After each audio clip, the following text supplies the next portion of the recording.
Good afternoon. I'm here at Education 2.0 in Dubai with none other than Mr. Gijs Burger from South Africa.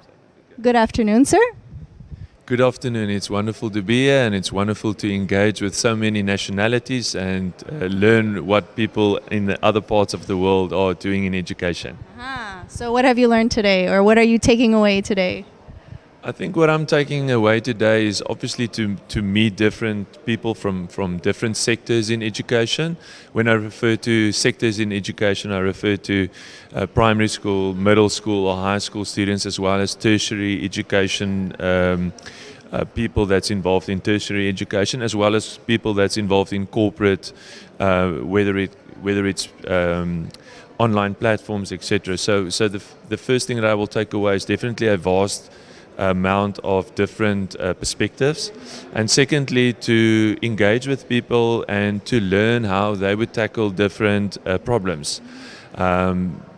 The way that certain countries do things is different according to the context of their specific educational environment that they are in, and that brings a different perspective and a different solution to problems. So it's nice to talk to other people and ask them critical questions and how they would address it in their country, and then take whatever I can from that and apply it in my school in South Africa. Yeah.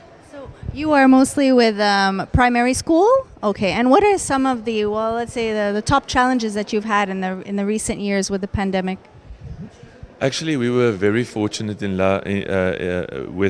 the COVID pandemic started, that we have been working with technology integration at our school since 2013. So my comment on that would actually not be a challenge, but rather a validation for the conflict that came with change management at our school, not only with teachers. I think the teachers bought into what we were doing over the past decade, because we started in 2013. But the conflict came with parents that did not understand the change management happening at the school.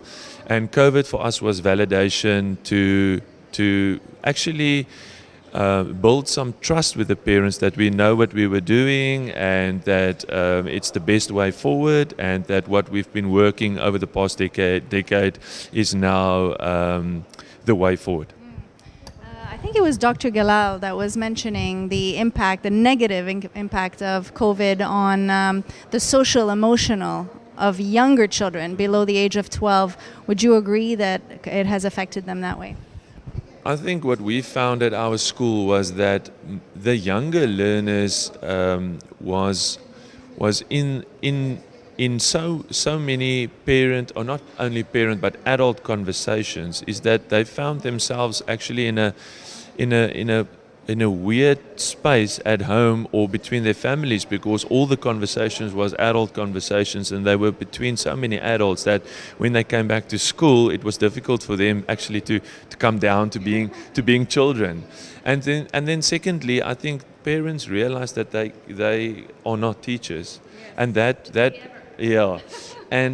brought a lot of conflict at home. So I think the learners, and not to mention all the stresses that parents went through, financially, etc. But just from an educational side, being between adults all the time, and then coming to school and realizing that they have to be children again, that was a difficult transition. Well, I did mention it earlier. There is a newfound respect that we have towards you educators, yes. Because I never knew how difficult it was. Yeah. We saw that at our school as well, definitely. Yeah. And we were happy to hand them over back. Yes, definitely. Well, thank you very much, Mr. Berger, for being among us today, and I hope you have a great 3 days. Thank you so much, and thank you to the organizers and everybody for engaging and creating this opportunity to grow and develop professionally. Thank you so much. Thank you. Thank you. Thank you.